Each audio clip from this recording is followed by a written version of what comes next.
mayambo ahanba maktada Helly Maisnamna taramna okjabaga loinana khurumjari. Mayamda tahanjariba wari asigi maming Phi Tubi Leishabi. Wari asibu ibirakpana Alpana. Wari asi mayam punna taminarasi. Mathai thaina ngaigi matam amadani leibak adugi ningthau adu mina masak yamna khangne pukchel yamna chawi amadi maharani adusu mapuroibana afaba thabak tawbanina afaba wakhal khanbanina mangondasu afaba karino haiba takpi. Maharani su migi mating yamna pangi minungsi yamna chawbi ama oirami. Maharani aduna macha ama pithoklaba matungda nongmadi yamna thajadana ningthau adu yamna tamthiba laina ama narami. Maram aduna ningthau adugi kada kana amata changnaramde. Maharani di mapuroibabu nungsibanina changi. Mapuroibana tattana changlakanu hairami adubu magi nupabu karamna inthokpa ngamgani adum changlai. Nupi, nangbu changlakanu haiba. Aidi laina paklaba misak amani. Nangsu aigi laina asi paklabadi kamdauni. Iningthau, magi nupina mapuroibabu awa ana nangle haiduna karamna inthokpa ngamgadawribano. Aigi nupi se kayada nungsikrabano. Nangbu aigi nupi oina phangsaba kayada laibak phakrabano. Aise mathangi mapoktasu nangbu adu aigi nupi oina phangsage. Icha phangle haiduna harauzrubabu. Hojikti ichabu masak uba phangdana siba haibado oigadawri. Nangna ichabu mapa aigi mahut sinduna nunghaina thambiyuko. Karigino aduk yamna wakhal sontaribadubo. Nang kaisu tawruyi ningthau. Nupi, aise kuina punsigani haiba thajadre. Nangna matam pumbada lebak asibu lingna paluko. Wase hairaga ningthau adu lokana kana khurami. Matawaduda Maharani su pakhatna kharanakna lairami. Nupi, nang chatkro. Ai sase yadre. Nang thokro. Maharani du thoglakle. Ningthau adu lok khuba lepte. Somda angang adu su kablai. Maharani amuk machagi manakta chelaklami angang adu pamkhali. Aduga thembirami. Ngaihak chatuna angang adu bu themi. Mamagi thoiba khapkunusi. Ichadi maram mokpani. Numituma ningthauna magi kada changlakanu haina yathang tawrakpadagi kanamta changba ngamdre. Maharani fauba senapati aduna ningthaugi wadagi changhandre. Ningthau adu mahakuina punsiraroi haiba khangi. Magi nupina magi damakta wajaba aduso mana wakhal phajana tai. Asumna mathangi numittadi Maharani na thong adu hangtoklubada mapuroibadi I oduna siraga lairamle. Maharani chinsinduna ningthau adubu konduna kappi.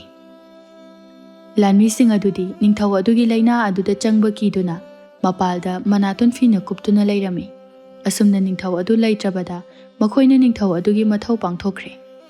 Maharani su mapuroiba kainarabanina wakhalda sonthaduna lairami.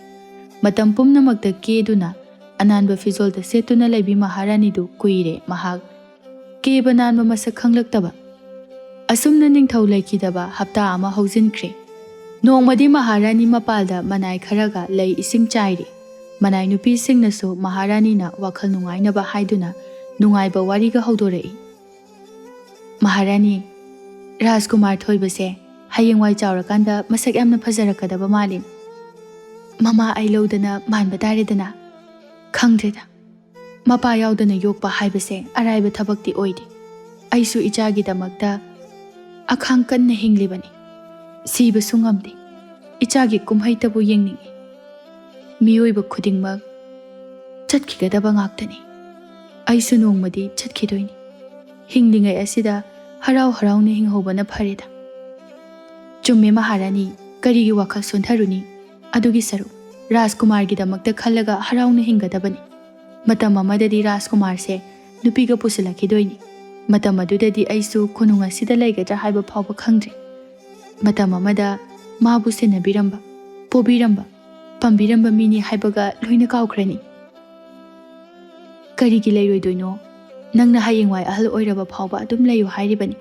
Nangse aigidi yamna chanajaba marupni haina khanjaribani.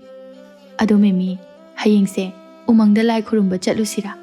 Ichagi su borni janingi amadi leibak asigi su niningi. Hoi kaisu kaidi hayeng hekta chatlaga loiredana Maharani bema. Talak aduda manaya machelai Rajkumar Thoiba pamduna lai. Maharani, Rajkumar Thoiba haugalai. Haima, icha haugalai edana. Maharani do harauna machabu pamba change taubani khanghaudana makok adu ngaurei aduga makhanaw adu hakachabadawna tawrei loksu khurei lepasu ngamdre aduga manatondagi matomte isu chentharei mataw aduda manai singsu khara handokne kinaba phawi ningthaw aduna naringai matamda magi manakta leiba changba midi Maharani khaktani Maharani do matomta wakhal khalami mahak mapuroibana nariba laina adu masu saruk thungnaba oire haina khalami mahak macha adusu sokpa ngamdre likla khara hando aingona naksilakano wase hairaga Maharani do ningthawna hana tumlamba ka aduda changlaga thonglon silaga laikre manatondagi tarakliba I adu taithoi mahak kablami karino aina hojik tawgadawriba sibu ai sumagi matungda inaduna chatkiba tarabra ichasina kamdawba he isor nahaki apamba karino karigi aibu asuk yamna wahan biribano Maharani do matomda kaptuna maicha khanglammi pungkharagi matungda manai amana thong adu thilai Maharani thongsemda hango angangse kapana loire Maharani machana kapagi makhol tai adubu makhong adu di lengba ngamdre maga naksinarabadi soidana macha adubu so magi laina asi laungnarakani haiba khangi laina asi khunja kana amata da nakhiba su laite ningthaw aduna ahanbani kamdongna kanadagi narakhibano haiba kanana su khangba ngamde Maharani angang adu mabuk lamle haiba khangi madi tholakpa yadrabanina mimi angang do konungsida macha chinbi yauragadi amukta mabuk pithaw ai thongse hangba ngamdre Mimi angang do atopa nupi amada pikre aduga macha chenbi nupi ama thiruna ba haikre Mimi Maharani na lairiba ka adugi thong adu thilai Maharani thongse amta hangoba wari phajana sanase amta hangoba Mimi nangsu aigi oiriba phibamase wakhal taraba natra ai kanada su kaisu hairarui karigumba aina lekidaba thoklabadi nangna aigi ichasibu ningthina yokpiyu ko handaki mapokse aisu ichaga kuina punsina layo haina tamlamdre wase hairaga Maharani hikna kablami memina Maharani wakhal sonthabigana hayengmak aina ahaiba maiba ama thiraga atopa khulda oisana aina chatuna thigani aduga Maharani bu soidana kangani Rajkumar Thoibaga mahausagumna punna nokminaduna hingani Mimi aibu kari khumgadabano ai khangdre Maharani do famung da hiptuna kaplami Mimi su Maharani ne kapadu tai atai manai amadi lanmi singsu nungai taba phawi asukoi base makhoi ani gi pukchel dagi makhoina chaba mapum chana hinglakpani makhoi su Maharani kannana ba hotna bada mateng pangani haina khalami asumna numidang tare mayam pumba chak chanare Mimi Maharani ki chak thin balai Maharani chak cha thokna ba tawrasi thongam ta hangbiu ba Mimi ai chaning thakning ba poktre nang cha thoro Maharani chadaba yaroi wakhal nungaite haiduna chadrabadi hakchang do sum sonthaba helakani aduna hakchang do kalhanba mathau tai Maharani kari su khomlakte Maharani nahakna thong hangdolroi haiba ai khangi adudi phari chakse makhada thamlage soidana di chabiyu thong hangtoklaga lawbiyu ko Memi do chatkre Maharani ngahaktang wakhal khalami aise sirani haibadi khangi adubu chak chabagi kanababu laikhigadra thazaba amuk thamkhigadra natraga aibu awaba chaina ase khangdringai sikhibana pharadra Maharani do machanupa amuk ningsing mahak magi maramda mi singbu wahangadaba oiragadi haiduna mahak mathanda sijarage haina lepcharami mana illiba fi aduna mathakta sangna lairiba u aduda kisili phan mathak amada lepi mahak mapisu tap tarai mahak phan adu kaudringaida yamna angakpa thawong ama urami mana lairiba ka adugi thongnaw adu matomda hangtoraklaga thawan mi chakumna nganba mangalama paisilai aduga magi phamungda takre khanghaudana madudagi amuba machugi fizol set pinupi amakhak olaklami mataw aduda mahak khangpre khangna phan adudagi mahak onthaраktuna laimaida tusilami Maharani hogalaktuna kanano nangbu mira natraga laira aise hingchabi amani Nangna aina haiba illabadi aina soidana nangbu laina adudagi kanbigani. Maharani adu ngakna matau karamna nangdi aigi maramda khanglibano. Nangi napuroibana naariba laina do chumnagi laina natte. Mamangi ningthau mathangi wari ni sabni. Masidasu natte. Nachasisu hayengwai narakiba yai. Aduna masibu kannanaba pambai amakhakti laigani. Maharani du hingchabi dugi wadu da pakhatna. Kari haiba. Aigi ichabo. Madu yaroi. Adudi hayo. Aina kari tauduna ichabu kangani. Nangna na aduna solaga leiraga karamna na chabu kangadawribano. Nang hana phaba ama changdro. Aidi kuina hingani haiba thajatri. Maiba kaya ama tanarabasu phagadaba laina natri. Aduna aina hinglingai matam kharasid. Ichagi khongpham ama semlamba ai pami. Madugi damakta karigi waribano. Nangi laina aina khudak asida phahanba ngami. Nangbu siba yamna pamlabro. Nangbu keraga mauraga leiba kaido pamdrabaro. Nachabu kaninge hairaga. Nachagi luhongbagi kumhai yengninge hairaga. Aduk laina kathokpa ngamba. Aibu kari tau haibano. Ai siningdi, ai su hingninge. Takpi, aibu kari tauraga hingani. Ngasidagi nangna aigi aningba pangthokadabani. Chahi kun mangamu haibadi. Chahi amamam nangna aigi damak phajaba firol sing chahi amamamgi oina pigadabani. Yamna phajaba firol oigadabani. Aduga fi adubu semliba mi adugi thawai aduna nangna lawshinduna chasingadabani. Madu khaktada nahak hingani. Nangna miyoi kun mangagi thawai hek subaga nahak amuk nauna sap koktuna hingba ngamgani. Nachanupasu kallagani. Aduga wafam amana nongma khaktada miyoi kun manga lawshinbadi oithokloi. Chahi kun manga ngaiba tare. Chahi amada miyoi amadagi hena chaba yade. Ani charabadi nasa adu sonthagani. Maharani du hingchabi dugi wadu tabada kaya yaninglamde. Ai madu yaba ngamoi. Mara leizadraba miyoi singbu aina karamna manghanba ngamdoino. Makhoina wagadaba makhoigi imung manunggi tagadaba awabado ai yengduna leiba ngamoi. Adudi nachanupana asok apal nangbududi nang yarabra. Masu sirabadi leibak asidi kanana palhaugani. Hoi. Masu luhonglaga nanggumna. Magi nupi angang pithoklamgadaba mangaire. Ngannaga mayum palabadi chahi kun yaudringaida adum sikiba tabani. Nangna hayeng hakja sigadaba ngairaga lei. Khalu khalu. Haujiki matam sidasu kanana migi khanarigi. Masa masagi khanaba ngaktani. Nangna haujik nadana leirise. Kanana changlake nangbu hanglakbro.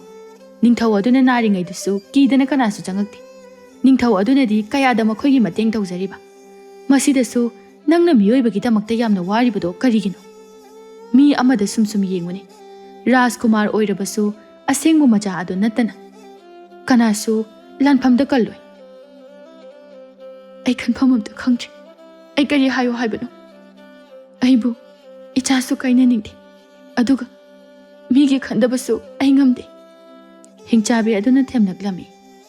Panganune nangba. Haujiki matam asida panglabadi oiraroidabani. Nacha kanbana phabra. Oiroidaba migi khanbana phabra.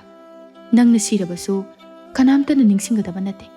Nacha nupa asi khakta ngairi. Hayengwai chawrakanda nusidau haibabu. Aigi wadi nachagi khalu hairisini. Mana maruni. Ningthau adusu aina fana kanna. Machagi magi nupigi haikibani. Adubu madi yakide. Magi nupibu sirabasu kaide. Praja hinglabadi yare khakta hai. Madubu hongnabro. Kari haiba. Madumbak iningthongna hairakbra. Hairaklibani. Machanupasu sirabasu yare. Praja mayam hinglabadi yare sini. Magi nupisu thausadaba ningthau. Aidi yaningde. Mi loina tumna hatkadabasu nate. Supnatagi kunga manga khaktani. Magi nupi angang laitana madi kari wakhalno. Khangdrida. Maharani du yamna warawrami somda hingchabi adunadi haizallibani. Oh. Aina thawai makni haina khanjariba mahak. Asiyawna aibu khanbiramdraba. Aina di magi damak thawai se phawba pawdana. Maharani du kaplami. Hingchabi aduna changsilaktuna. Kapkano, hawgalu. Karigi kapipano, apangbi. Mana nangi khanbidraga nangna karigi matam manghandoino. Nachanupaga nungaina hingu. Nangsu nungaina. Setningbada set, keningbada keraga laitho. ꯅꯪꯇꯅ ꯈꯟꯖꯕꯅꯤ ꯃꯣꯏꯅꯗꯤ ꯈꯜꯂꯝꯃꯣꯏꯀꯣ ꯏꯕꯦꯝꯃ ꯐꯔꯦ ꯍꯤꯡꯆꯥꯕꯤ ꯑꯩ ꯅꯪꯅ ꯍꯥꯏꯕ ꯈꯨꯗꯤꯡꯃꯛ ꯂꯣꯏꯅ ꯌꯥꯔꯒꯦ ꯑꯩꯕꯨ ꯍꯧꯖꯤꯛꯃꯛ ꯑꯅꯥꯕꯁꯦ ꯐꯍꯟꯕꯤꯔꯣ ꯑꯗꯨꯒ ꯍꯟꯗꯛꯀꯤ ꯆꯍꯤ ꯑꯁꯤꯗ ꯐꯤ ꯇꯨꯕꯤ ꯅꯨꯄꯤ ꯑꯃ ꯊꯤꯔꯒꯦ ꯑꯗꯨꯒ ꯐꯤꯔꯣꯜ ꯑꯗꯣ ꯅꯪꯉꯣꯟꯗ ꯄꯤꯔꯒꯦ ꯑꯗꯨꯒ ꯊꯋꯥꯏ ꯑꯗꯨꯅ ꯑꯩꯉꯣꯟꯗ ꯍꯥꯞꯄꯤꯔꯣ ꯑꯗꯨꯅꯤꯗꯅ ngasi phawba nangumna thawna lebi asingmi nupise amata thingnaraktri hingchabi aduna magi mitrangna maharani adu khudakta hinghallami aduga magi mitrangna cherola ma thokhallami se masimuna pa aduga nangi soi tawshilo karigumba nangna soi tawruraga ngaktaba taragadi nahak soidana sigani maharani adu parami maduda asumna iduna leirami nahak na lepkiba thangkiba khongthang ado kauthoklabadi nahak amadi nangi ibung manung sigani amadi chahi kun manga yaudriba phawba nahak minungsi amatta pokpa yaroi aduga nangna sirabasu papti kokloi adum leigani maharani du sor sangna hontharaga soi tawshille adudi phari ai chatlukige aidi phongna laoi adum nangi kada lona lakani ai chatlukige hojikti nangi nasada laina amata leitre nachanupagi manakta chatluro kaisu tawraroi hingchabi adu sumagi mitrang adu dagi mangkhre maharani adu so ka adu dagi thuna thoklaklaga machagi manakta lagle mimi makhada hiptuna leirami angang aduna magi famung adu da tummi maharani du kapna kapna changlei mimi tumlambadagi makhola matara e haina hawgalai masu mamit hapet pangthoklubani maharani du kapna kapna changlakpa urami memi ngakna fuk hawgali mami sami uriboi ningi aduna hawgatuna masu lai maharani gi masa adu soi maharani kaino aina urisibo naha kaisu tawdrabo maharani ngasai manatondagi i tabagi chubudu su kaimta tawdre amadi masasu kari mata sonthadre mahausagum yamna naha oina ure maharani su noklaga mangonda kolai memi ai kaisu tawdre hawjikti ai kaisu tawdre maharani du machagi manakta changlaktuna hiplami aduga machagi mabukta tapna tapna nanbiduna nausumgumna thembirami mimi nangna aigi ichagi damakta hotnabiribase ai yamna harauze yamna nungaise maharani nangna aibu asukluna tawbiraga asukluna khanbiraga aina karamna nahakpu miraiba ngamkhani nangi nachadi aigi su ichani haina khanjaribani aina haidra maharani karisu tawroi haina hawjikti rajkumar asiga nungaina leiba yarani maharani do momonno ikhang khangaudana machanupada yengtharubada mimi da amu yengkhalakpada mimi gi matungda fizol amuba setpi hingchabi do leptuna leirami maharani maduda ipa pakhatna mimi bu kaurai mimi su maharani ni utliba mawong adu magi matungda karigumba ama leibagumna masu karimata khandana onthorakpani mimi magi matungda nupi ama leplambadudha khangpre khangi machina dusu hingchabi oibanina musukmai kanano nang kanano hingchabi aduna mimi gi makhauri pairaga thangkalaglami matawaduda maharani du phamungdagi kumtharaklaga hingchabi aduda hairai karino nangna tawrise magi maral karino nangna piyo haiba mido aina pigani mabu hatkano madi aigi marupni aigi wada karigi nangna ngaktribano aina minungsi pokpa yaroi haina haikraba natro nachanupado mangba pambra natragana nupi ase mangba pambra maharani kumpham khangdre mahak phamung aduda oina famduna laikre mimi makhut aduna haifet kapna kapna maharani da tingthoklaga mabu kanbiu haina haijarami adubu maharani yengkhatpa ngamkhidre mamit ushinduna leirami ngaihaki matungda mimi gi khonjel adu lepkhre mataw aduda maharani mamit adu pangthorai aduga yengkhalai mimi mangonda nokna yenglai maharani so hingchabi aduna magi marup adubu kanbire khanduna harauna chensilaktuna konsilai mimi hingchabi aduna ainine maharani do fathantoi hingchabi aduna muk noklaga magi asengma masakto olaklami amu mimi gi sakto olai ngasi dagi magi masakse aina oiradabani aduga aina tawba thabakta nangna apanba pirakpa yaroi nathwaya do hinginglabadi minungsi thado natrabadi adum siba taba wase hairaga hingchabi do thokre mimi nang aibu waro khunuko ayamna lankre nangi pap amadi aise ꯌꯣꯝꯗꯨꯅ ꯄꯨꯟꯁꯤꯒꯤ ꯑꯣꯏꯅ ꯂꯩꯔꯅꯤ ꯑꯩꯕꯨ ꯋꯥꯔꯧꯒꯅꯨꯀꯣ ꯃꯍꯥꯔꯥꯅꯤꯁꯨ ꯃꯆꯥꯒꯤ ꯃꯅꯥꯛꯇ ꯍꯤꯞꯇꯨꯅ ꯂꯩꯈ꯭ꯔꯦ ꯃꯊꯪꯒꯤ ꯅꯨꯃꯤꯠꯇ ꯃꯦꯃꯤꯅ ꯃꯅꯤꯡ ꯇꯧꯔꯝꯃꯤ ꯃꯥꯅ ꯑꯣꯏꯅ ꯃꯍꯥꯔꯥꯅꯤ ꯁꯥꯗꯨꯅ ꯁꯦꯠꯅꯤꯡꯕꯗ ꯁꯦꯠ ꯆꯥꯅꯤꯡꯕꯗ ꯆꯥ ꯇꯧꯔꯝꯃꯤ ꯊꯕꯛ ꯁꯨꯕꯤ ꯑꯃꯅ ꯃꯥꯕꯨ ꯎꯔꯗꯨꯅ ꯆꯪꯂꯛꯏ ꯍꯩ ꯃꯦꯃꯤ ꯀꯩꯅꯣ ꯅꯪꯅ ꯇꯧꯔꯤꯁꯦ ꯍꯥ ꯊꯕꯛ ꯁꯨꯒꯦꯗꯤ ꯍꯥꯏꯗꯗꯅ ꯅꯪꯅ ꯅꯅꯤꯡ ꯇꯧꯔꯤꯁꯤꯕꯨ ꯀꯔꯤꯒꯤꯅꯣ ꯅꯪꯅꯦ ꯃꯍꯥꯔꯥꯅꯤꯗ ꯍꯥꯏꯗꯣꯛꯂꯕꯗꯤ ꯊꯥꯒꯤ ꯁꯦꯜ ꯑꯃꯠꯇ ꯄꯤꯔꯔꯣꯏ ꯂꯥꯛꯑꯣ ꯀꯣꯜꯂꯤꯛꯁꯦ ꯈꯔ ꯐꯦꯡꯉꯨ ꯂꯥꯛꯑꯣ ꯃꯗꯣ ꯅꯪꯒꯤ ꯅꯊꯧ ꯀꯩ ꯂꯩꯒꯦ ꯑꯩꯅ ꯇꯧꯅꯤꯡꯕ ꯇꯧꯅꯤ ꯀꯨꯁꯤꯅꯤ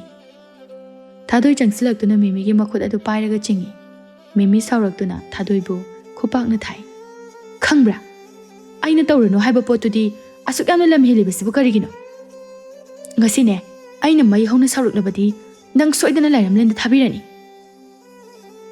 ꯀꯔꯤꯕ ꯅꯪꯅ ꯑꯗꯨꯃꯥꯏꯅ ꯍꯥꯏꯔꯒ ꯑꯩꯅ ꯍꯦꯛꯇ ꯀꯤꯒꯗꯕ ꯃꯥꯟꯕ꯭ꯔꯣ ꯅꯪꯁꯨ ꯉꯁꯤꯗꯒꯤ ꯑꯩꯅ ꯊꯥꯗꯣꯏ ꯀꯅꯥꯅꯣ ꯍꯥꯏꯕꯁꯦ ꯃꯁꯛ ꯃꯨꯟꯅ ꯈꯪꯍꯟꯕ ꯇꯥꯔꯦ ꯊꯥꯗꯣꯏꯅ ꯃꯦꯃꯤꯗ ꯑꯃꯨꯛ ꯈꯨꯄꯥꯛꯅ ꯊꯥꯔꯛꯏ ꯃꯗꯨꯗꯒꯤ ꯃꯦꯃꯤꯗꯣ ꯃꯤꯡꯁꯦꯜꯗ ꯆꯦꯟꯁꯤꯟꯗꯨꯅ ꯌꯦꯡꯏ ꯃꯈꯖꯥꯏꯗꯣ ꯉꯁꯪ ꯉꯥꯡꯂꯦ ꯃꯍꯥꯛ ꯁꯥꯎꯅ ꯊꯥꯗꯣꯏꯒꯤ ꯃꯅꯥꯛꯇ ꯆꯪꯁꯤꯜꯂꯛꯇꯨꯅ ꯃꯈꯧꯔꯤ ꯃꯦꯠꯂꯒ ꯊꯥꯡꯒꯠꯂꯛꯏ ꯑꯩ ꯀꯅꯥꯅꯣ ꯍꯥꯏꯕꯁꯤ ꯅꯍꯥꯛ ꯈꯪꯗ꯭ꯔꯕ꯭ꯔꯥ ꯉꯁꯤꯗꯤ ꯅꯪ ꯑꯩꯅ ꯄꯔꯥ ꯑꯃ ꯇꯝꯕꯤꯕ ꯇꯥꯔꯦꯗꯅ ꯍꯤꯡꯆꯥꯕꯤ ꯑꯗꯨꯅ ꯊꯥꯗꯣꯏꯕꯨ ꯍꯥꯠꯈ꯭ꯔꯦ ꯃꯍꯥꯛ ꯍꯧꯖꯤꯛꯇꯤ ꯑꯃꯨꯛ ꯈꯨꯜ ꯑꯁꯤꯗ ꯀꯣꯏꯕ ꯆꯠꯈ꯭ꯔꯦ ꯃꯍꯥꯔꯥꯅꯤ ꯁꯣꯝꯗ ꯑꯉꯥꯡ ꯁꯦꯟꯅꯔꯤ ꯃꯆꯥꯅꯨꯄा ꯑꯗꯨꯅ ꯃꯥꯒꯤ ꯃꯈꯨꯠ ꯄꯥꯏꯁꯤꯜꯂꯛꯇꯨꯅ ꯆꯣꯡꯂꯝꯃꯤ ꯃꯥꯁꯨ ꯃꯣꯃꯣꯟ ꯅꯣꯛꯇꯨꯅ ꯑꯩꯅ ꯂꯧꯔꯤꯕ ꯈꯣꯡꯊꯥꯡ ꯑꯁꯤꯕꯨ ꯆꯨꯝꯂꯤꯗ꯭ꯔꯥ ꯑꯩꯒꯤ ꯈꯟꯕꯗ ꯃꯔꯥ ꯂꯩꯖꯗ꯭ꯔꯕ ꯀꯌꯥ ꯑꯃꯁꯨ ꯃꯥꯡꯕ ꯇꯥꯔꯕ꯭ꯔꯥ ꯑꯩꯒꯤ ꯏꯄꯨꯔꯣꯏꯕꯃꯛꯅ ꯑꯩꯕꯨ ꯅꯨꯡꯁꯤꯕꯤꯔꯝꯗ꯭ꯔꯦ ꯍꯧꯖꯤꯛꯇꯤ ꯑꯩ ꯀꯔꯤꯁꯨ ꯈꯜꯂꯔꯣꯏ ꯏꯆꯥꯒꯤ ꯊꯋꯥꯏ ꯀꯟꯗꯕ ꯌꯥꯗꯦ ꯏꯆꯥꯒꯤ ꯊꯋꯥꯏ ꯀꯟꯕꯗ ꯃꯤꯑꯣꯏ ꯀꯌꯥꯒꯤ ꯊꯋꯥꯏ ꯀꯠꯂꯕꯁꯨ ꯑꯩ ꯑꯀꯤꯕ ꯂꯩꯔꯔꯣꯏ ꯏꯆꯥꯅ ꯃꯔꯨꯅꯤ ꯑꯁꯨꯝꯅ ꯃꯍꯥꯔꯥꯅꯤ ꯑꯗꯨꯁꯨ ꯋꯥꯈꯜ ꯑꯃ ꯂꯦꯞꯆꯔꯦ ꯁꯨꯝ ꯈꯔ ꯂꯩꯔꯒ ꯍꯥꯏ ꯅꯈꯣꯏ ꯇꯥꯔꯤꯕ꯭ꯔꯣ ꯂꯥꯟꯃꯤ ꯑꯃ ꯆꯪꯂꯛꯏ ꯈꯨꯜ ꯑꯁꯤꯒꯤ ꯌꯥꯝꯅ ꯍꯩꯕꯤ ꯐꯤ ꯇꯨꯕꯤ ꯑꯃꯇ ꯄꯨꯔꯛꯎ ꯍꯌꯦꯡꯃꯛ ꯂꯥꯛꯇꯕ ꯌꯥꯔꯣꯏ ꯍꯥꯏꯔꯝꯃꯨ ꯁꯦꯜꯁꯨ ꯌꯥꯝꯅ ꯄꯤꯒꯅꯤ ꯍꯥꯏꯔꯝꯃꯨ ꯂꯥꯟꯃꯤꯗꯨꯁꯨ ꯍꯟꯗꯛꯇꯤ ꯃꯍꯥꯔꯥꯅꯤꯅ ꯑꯣꯜꯂꯛꯂꯤꯕ ꯃꯑꯣꯡ ꯑꯗꯨꯗ ꯌꯥꯝꯅ ꯉꯛꯏ ꯃꯍꯧꯁꯥ ꯋꯥ ꯉꯥꯡꯕꯗ ꯏꯪꯅ ꯇꯞꯅ ꯉꯥꯡꯕꯅꯤ ꯉꯁꯤꯗꯤ ꯁꯥꯎꯕꯒꯤ ꯃꯁꯛꯇ ꯉꯥꯡꯕ ꯑꯣꯏꯕꯅ ꯃꯥꯁꯨ ꯍꯔꯥꯎꯅ ꯈꯨꯝꯕ ꯉꯝꯖꯗꯦ ꯐꯅꯤ ꯃꯍꯥꯔꯥꯅꯤ ꯑꯗꯨꯗꯤ ꯑꯩ ꯆꯠꯆꯔꯨꯈꯤꯒꯦ ꯂꯥꯟꯃꯤ ꯑꯗꯨꯅ ꯆꯠꯂꯒ ꯅꯨꯄꯤ ꯑꯃ ꯊꯤꯔꯨꯔꯦ ꯑꯗꯨꯒ ꯍꯥꯏꯅꯔꯝꯂꯦ ꯃꯊꯪꯒꯤ ꯅꯨꯃꯤꯠꯇꯗꯤ ꯂꯥꯛꯂꯦ ꯅꯨꯃꯤꯠ ꯅꯤꯅꯤꯒꯤ ꯃꯅꯨꯡꯗ ꯌꯥꯝꯅ ꯐꯖꯕ ꯐꯤꯔꯣꯜ ꯑꯃ ꯇꯨꯕꯤꯔꯦ ꯑꯗꯨꯒ ꯍꯤꯡꯆꯥꯕꯤ ꯑꯗꯨꯅ ꯁꯦꯠꯂꯦ ꯃꯥꯒꯤ ꯊꯋꯥꯏꯅ ꯃꯍꯥꯔꯥꯅꯤ ꯑꯗꯨꯗ ꯆꯪꯁꯤꯜꯂꯝꯃꯤ ꯍꯤꯡꯆꯥꯕꯤ ꯑꯗꯨꯅ ꯂꯥꯟꯃꯤꯁꯤꯡ ꯑꯃꯗꯤ ꯊꯕꯛ ꯁꯨꯕꯤꯁꯤꯡꯅ ꯆꯤꯡꯅꯈꯤꯗꯅꯕ ꯍꯥꯏꯗꯨꯅ ꯐꯤ ꯇꯨꯕꯤ ꯅꯨꯄꯤ ꯑꯗꯨꯒꯤ ꯃꯁꯛ ꯂꯧꯔꯒ ꯍꯥꯏꯐꯦꯠꯇꯪ ꯀꯣꯅꯨꯡꯒꯤ ꯋꯥꯡꯃ ꯐꯥꯎꯕ ꯂꯥꯟꯗꯨꯅ ꯆꯠꯈꯤꯔꯝꯃꯤ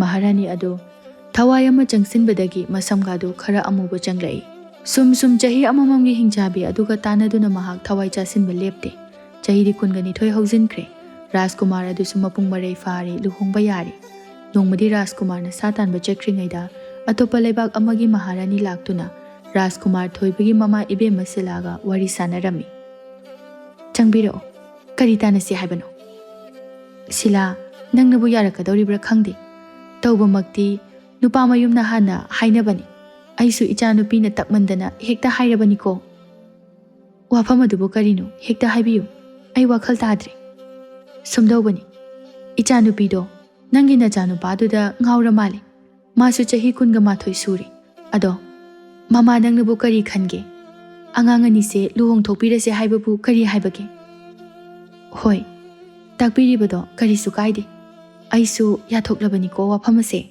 ꯏꯆꯥꯅꯨꯄꯥꯕꯨꯗꯤ ꯃꯃꯥ ꯑꯩꯅ ꯍꯥꯏꯕꯗ ꯁꯣꯏꯗꯅ ꯌꯥꯔꯛꯀꯅꯤꯗ ꯑꯗꯨꯗꯤ ꯌꯥꯝꯅ ꯅꯨꯡꯉꯥꯏꯕ ꯄꯥꯎ ꯑꯃꯅꯤ ꯐꯔꯦ ꯑꯗꯨꯗꯤ ꯑꯩ ꯍꯟꯈ꯭ꯔꯒꯦ ꯅꯣꯡꯃ ꯂꯥꯛꯂꯒꯦ ꯑꯗꯨꯒ ꯂꯨꯍꯣꯡꯕꯒꯤ ꯃꯇꯝ ꯑꯗꯣ ꯂꯦꯞꯅꯅꯕ ꯍꯣꯏ ꯏꯇꯥ ꯃꯍꯥꯔꯥꯅꯤ ꯑꯗꯨꯁꯨ ꯆꯠꯈ꯭ꯔꯦ ꯁꯣꯝꯗ ꯔꯥꯖꯀꯨꯃꯥꯔ ꯊꯣꯏꯕ ꯌꯦꯟꯕꯥ ꯐꯖꯕ ꯑꯃ ꯌꯥꯝꯅ ꯂꯥꯞꯅ ꯎꯔꯝꯃꯤ ꯃꯗꯨ ꯎꯕꯗ ꯃꯍꯥꯛ ꯇꯦꯟ ꯁꯠꯇꯣꯛꯇꯨꯅ ꯀꯥꯞꯀꯦ ꯍꯥꯏꯅ ꯑꯃꯨꯛ ꯌꯦꯡꯗꯨꯅ ꯂꯩꯔꯝꯃꯤ इखंग खंगुदना फटलाउना नुपी अमखक चेंसलक्तुना येनबादो फारमी अदुगा मंगक लैथेक्लगा मागी पोलांगना हापचिल्लमी राजकुमार थोइबा ngakna munna yengai नुपीदो अकी अखंग कैसु लैते मदुदसु नत्ते मसकसु यामना फजै यामना चम्मी येंगबदा नुपी अदुसु हाइफेट येंखलकपदा नुपा अमा सगोल तोंगदुना लेपदु उबदा अमदी अतोपा लानमीसिंगसु लेपा उबदुदा नुपादो राजकुमारने हाइबा लाइना खंगले अस आइना वाखै फाजरगा अमु राजकुमार सिना लौखिबा तारब्रो अमु पीद्रगना अस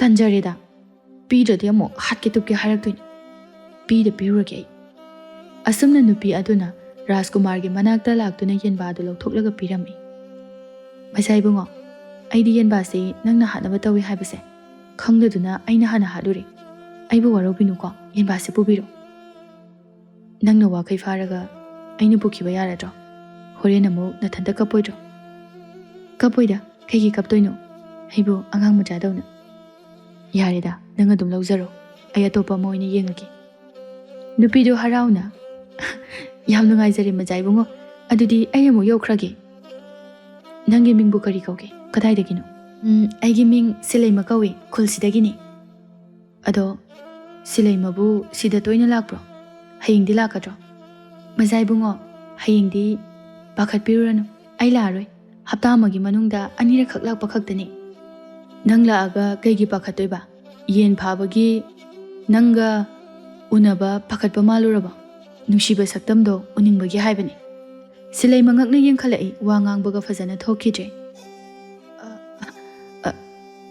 ꯑꯩ ꯆꯠꯂꯨꯈꯤꯒꯦ ꯃꯆꯥ ꯏꯕꯨꯡꯉꯣ ꯁꯤꯂꯩꯃ ꯋꯥꯁꯦ ꯍꯥꯏꯔꯝꯂꯒ ꯃꯍꯥꯛ ꯌꯦꯟꯕꯥ ꯑꯗꯨ ꯃꯥꯒꯤ ꯄꯣꯂꯥꯡꯗ ꯊꯨꯅ ꯍꯥꯞꯆꯤꯜꯂꯒ ꯆꯦꯟꯈ꯭ꯔꯦ ꯔꯥꯖꯀꯨꯃꯥꯔ ꯊꯣꯏꯕ ꯅꯣꯛꯂꯒ ꯂꯩꯍꯧꯏ ꯑꯃꯗꯤ ꯂꯥꯟꯃꯤꯁꯤꯡ ꯑꯗꯨꯁꯨ ꯔꯥꯖꯀꯨꯃꯥꯔꯒꯤ ꯃꯇꯧ ꯑꯗꯨꯗ ꯆꯛꯅꯕꯁꯨ ꯌꯥꯎꯏ ꯁꯣꯝꯗ ꯁꯤꯂꯩꯃ ꯃꯌꯨꯝ ꯍꯜꯂꯛꯂꯦ ꯃꯥꯗꯤ ꯔꯥꯖꯀꯨꯃꯥꯔ ꯑꯗꯨꯒꯤ ꯋꯥꯒ ꯀꯩꯁꯨ ꯈꯟꯗꯦ ꯃꯥꯗꯤ ꯂꯥꯏꯔꯕ ꯑꯣꯏꯕꯅꯤꯅ ꯂꯨꯍꯣꯡꯕꯒꯤ ꯋꯥꯈꯜꯒ ꯂꯩꯇ꯭ꯔꯦ ꯀꯣꯟꯊꯣꯡ ꯑꯗꯨ ꯌꯧꯔꯛꯄꯒ ꯈꯨꯂꯣꯛꯄꯤ ꯁꯥꯟꯅꯔꯝꯕ ꯃꯅꯥꯎꯅꯨꯄꯤ ꯑꯅꯤꯗꯨ ꯃꯆꯦ ꯎꯕꯗ ꯆꯦꯟꯁꯤꯜꯂꯛꯏ ꯏꯆꯦ ꯅꯪ ꯍꯜꯂꯛꯑꯕꯣ ꯍꯜꯂꯛꯑꯦ ꯏꯆꯦꯅꯅꯦ ꯌꯦꯟꯕꯥ ꯑꯆꯧꯕ ꯑꯃꯁꯨ ꯐꯥꯔꯒ ꯄꯨꯔꯛꯏ ꯑꯦ ꯑꯗꯨꯗꯤ ꯏꯟꯖꯥꯡ ꯍꯥꯎꯔꯅꯤ ꯍꯥꯎꯔꯗꯕꯅꯤ ꯉꯁꯤꯗꯤꯅꯦ ꯄꯦꯟꯅꯅꯕ ꯏꯆꯦꯅ ꯄꯤꯖꯗꯣꯏꯅꯤ ꯂꯥꯛꯑꯣ ꯆꯪꯉꯁꯤ ꯃꯈꯣꯏ ꯑꯍꯨꯝꯗꯨ ꯄꯨꯟꯅ ꯆꯪꯂꯛꯏ ꯃꯃꯥ ꯏꯕꯦꯝꯃꯗꯤ ꯅꯥꯕꯅꯤꯅ ꯐꯃꯨꯡꯗ ꯂꯩꯔꯤ ꯊꯕꯛꯁꯨ ꯁꯨꯕ ꯉꯝꯗꯦ ꯃꯄꯥꯕꯨꯡꯗꯤ ꯂꯩꯈꯤꯗ꯭ꯔꯦ ꯁꯤꯂꯩꯃ ꯃꯃꯥꯒꯤ ꯃꯅꯥꯛꯇ ꯆꯪꯂꯛꯏ ꯏꯃꯥ ꯍꯛꯆꯥꯡ ꯈꯔ ꯅꯨꯡꯉꯥꯏꯔꯕꯣ ꯈꯔꯗꯤ ꯅꯨꯡꯉꯥꯏꯔꯤ ꯈꯪꯗ꯭ꯔꯦꯗ ꯏꯃꯥꯅꯒ ꯁꯣꯟꯗꯨꯅ ꯂꯩꯕꯅꯤꯅ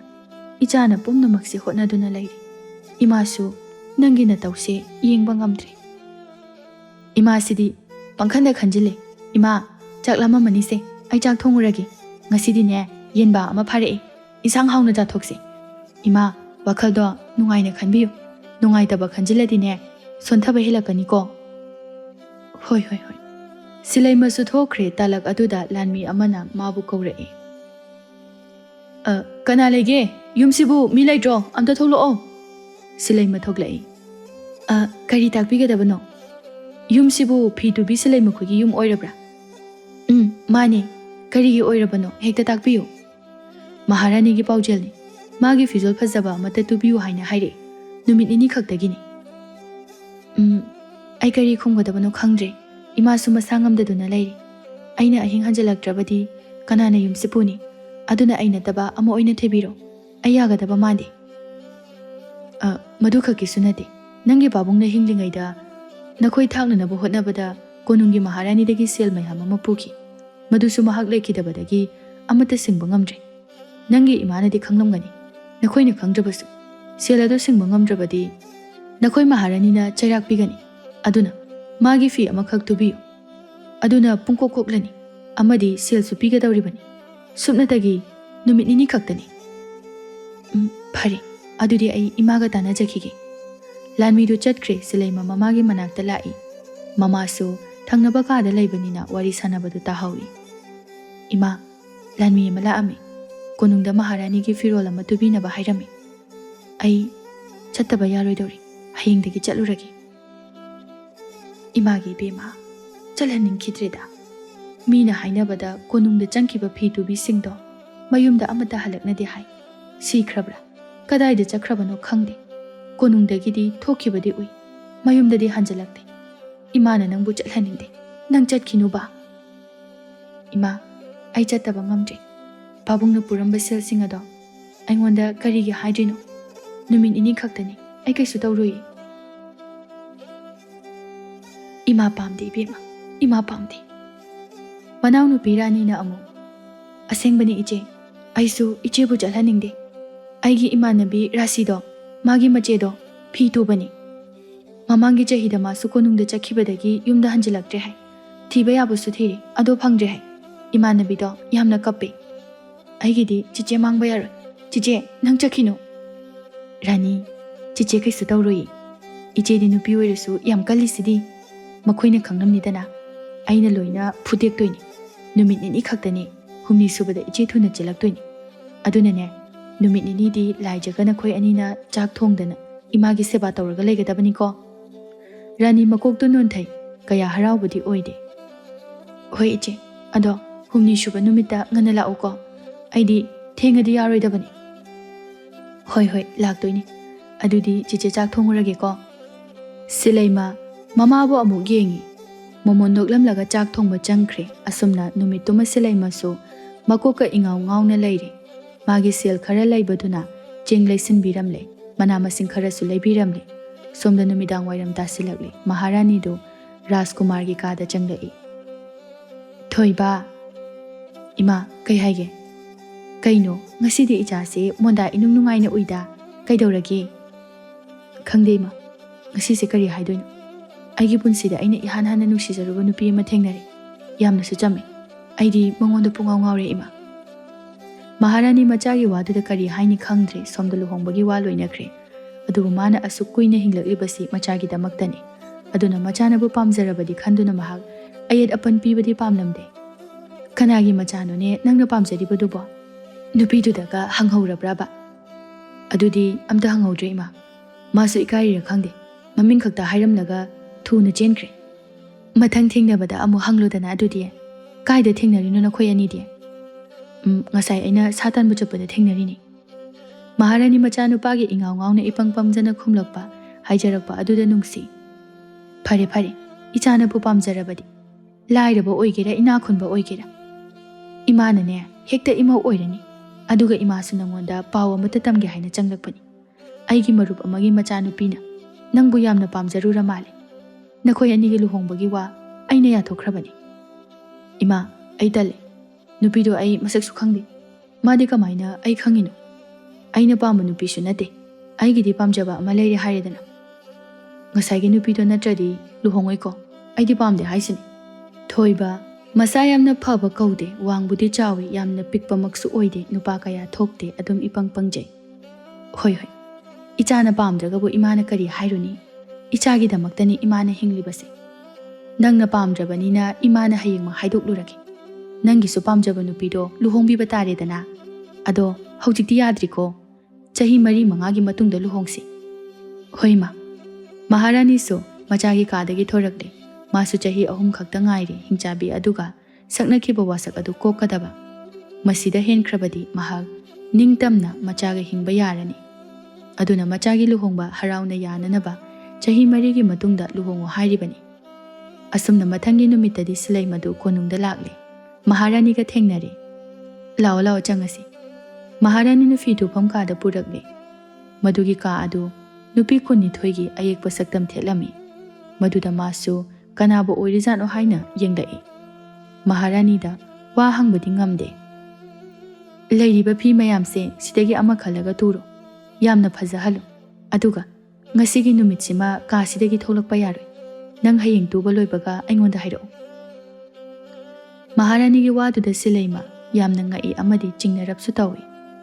Phagani Maharani. Maharani du thokre. Asumna mahak fi singado karamba khansigi haina yengningaida magi mamangda mami sami nupi mayam ama leptuna lairami. Madu ubada mahak khangpre khanglaklami. Somda Rajkumar adusu lakpana. Mana sungchangdaba ka adudagi nupi khonjal ama tarakpaduda masu thong hangtorakpani. Thong hek hangtokpaga mami sami oiramba nupi singdu loina mangkhre. Silai masu thong hangtorakpaduda matungda onthorai. Yamna ngakna Rajkumar oirambaduda yengi. Rajkumar thoibasu silaima oirambaduda thajadraduna mamit adu amu uisilaga pangthoi. Masai bungo. Rajkumar su changai. Nangdi sida kaidoramiba. Maharani ki firol tubala ambani hayeng handoini. Farida aisu nanga wa amatang khananingduna lairamani. Phido hana turu. Hayeng thinbado ai thilage. Aduga oina hairage. Kariwa oirabano hojiga dum hairasu yai. Aidi hayengse kharangana chasirana khanbani. Farak tagadaba male. Nangsidi wale thokpo onthokna haikreda. Farise. Phido hana semba horo. Aduga kona tapna khanarasi. Silaima phi afangba phajaba ma khallaga kakpa horaklami. Rajkumar aduna thawai tana Silaima bu yengduna leirami. Silaima, nangse nasak asu yamna phajari sibu kai chageba. Silaima ngakna yengkhalai aduga noklaga. Miyoibana chabado adum chai haidari. Asengbani phagi nate. Aidi nangonda ngarangdagi ngawkhrabani. Nungsi haiba phongtokena khalini hojiksu.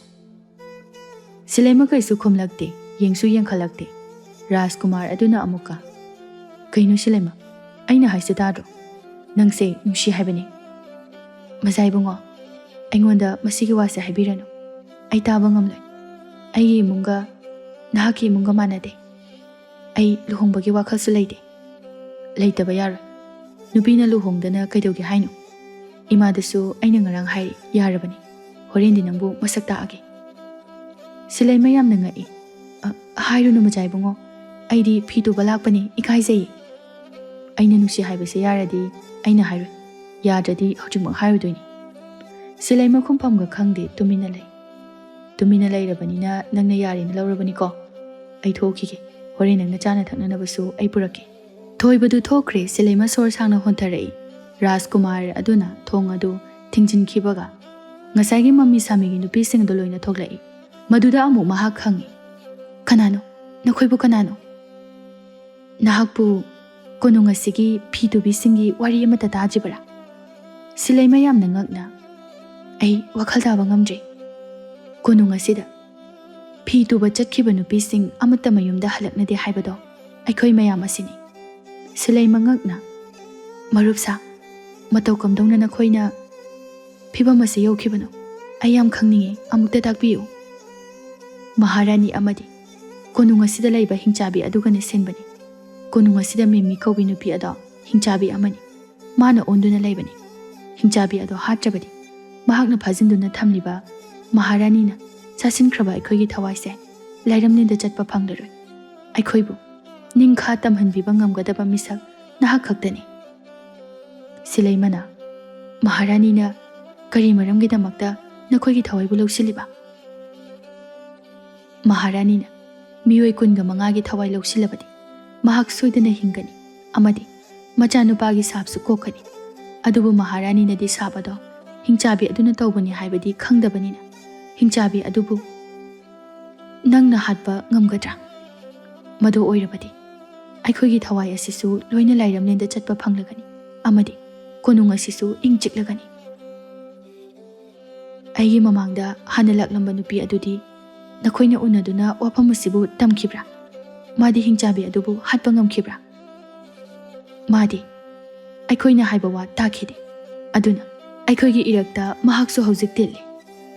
Silaimana aibu hingchabi do hatpa ngamgadoribra. Nupi sing aduna makhutlona aduna haijaraklami. Silaimasu kari khumdoino khangdre. Phari ai pamba yama tawduna hingchabi ado hatlage. Somda Rajkumar adu thoglakpada konthongda mama ibemaga thengnei. Machanupana noklaga thoglakpa aduda kaidoraba amuk ngasina noklaga laisina. As ima ai haibaga ngamdreda. Masadadi hairunuko. Haima karino maninhi nangbu kaidorage. Aina haiba nupido konungda laaure haiba. Imana Phi Tuba ki tawba nupidune haiba. Machagi wadu tarubada Maharani do yamna ngaklami. Kari haiba. Phi Tubi nupidune haiba. Khangdima. Ai chatlukige. Horen mage chapo leraktoini. Thoiba chatkre. Maharani do Silaima gi manakta changlai. Silaima Maharani changlakpadu ubada mahak pakhatuna lepi. Kaidore adu pakhatlibadi. Silaima khara hanthai. Maharani aibu hatpigano. Karigino nangna mara leizadraba miyoi kayagi punsibu lauriba. Phatraba hingchabi aduna sinba langda nahakna thuriba karigino. Maharani do yamna ngakna. Kari haiba. Silaima karino nangna hairibadubo. Maharani nangna tawriba thabaksingse Rajkumar aduna khanglaklaga mamabu nungsigadra. Mamabu kayam warogani. Silaima nangdi matau karamna wari singasi khanglibano. Nahakna manghankhrabi nupi kungani thoi aduna aingonda hairakpani. Makhoigi awaba karigi nahakna ubidribano. Hingchabiduna nakhoibu sap tawbani.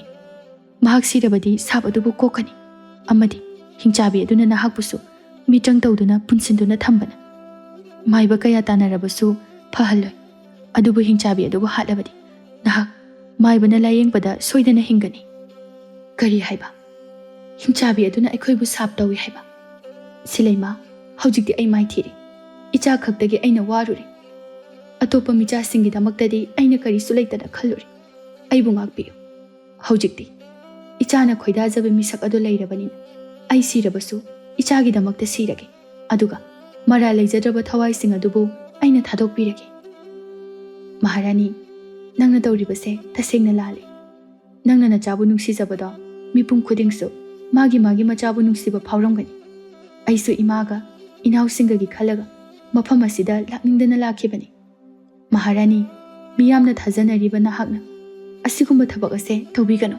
maharani aduna aise yamna phattaba nupini ai ngasidi achumba wafam ase ichagi mafamda karamna lithokani haiba ai khangdri ichagi nakong asina tajingai ai hana sijakibana phari silaima amuk sumana maram oiraga maharani adubu amuk siba tarabra haina khalli madi supnatagi mana wakhal taraktuna miyambu mangnanaba tawba adu tokadra haiduna khallubani maharani aduna wakal sonthabigano karino tawba yabado aikhoi khanase maharani du mapi taithoklaga kariso hairamdana mahak adum chatkirami asumna numidang wayam tasilagle Rajkumar adu hek halakpaga silaimagi manakta changlei masu Phi tuduna leirami mai adu mamsilakle haiduna Rajkumar aduna thaumai mangal ama puduna lai se nangna chanadaba supureini thoiba thaumai aduna nakana amada thamle aduga chananabaduna mangonda pi silaima Rajkumar aduda wa amata haibadi ngamdre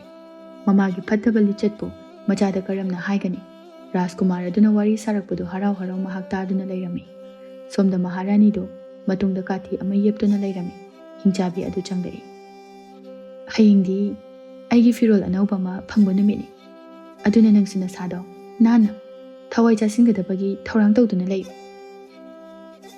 maharani aduna sumsum changsilaktuna hingchabi aidi na hamakai khanglude nangna aibu jingbiri haiduna adum leibani adubu aigi punsida lingumna mahu pusilaklibadi nangnani nangi saptagi aikhoina wana khanglibase hingchabi du ngakna kanana hairibanu maduna thajaba yaba wafam oidi aina icha khaktagi khallubana migi macha kainaraba mama kaya ado machabu halakpa ngaiduna kaplamgani khalludre ngasidi pumnamak ase koknanaba aikhoi ani punna seminarasi wase hairaga maharani duna kati du lokthokla hingchabi adu da thilami hingchabi adu masa soklabani na magi pangal yaudrabani na mitrang tawba ngamdri maharani adu so hingchabi hek sibaga masa matumda kati na thinduna sijarami maharani gi kadagi makhol khara tai haiduna manai nupi ama changlei madudagi mahak lawraklami khonjel adura Rajkumar amadi silaima suchelai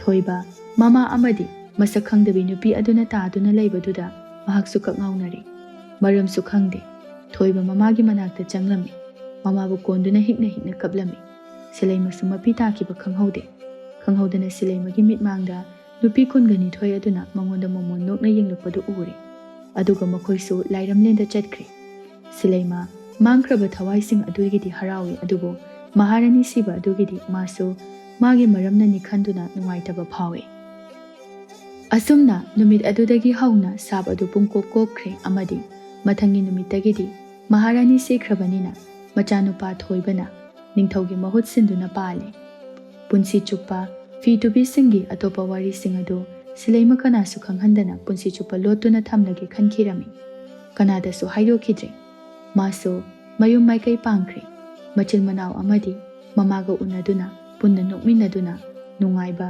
nungshiba wari kaya ama sanarami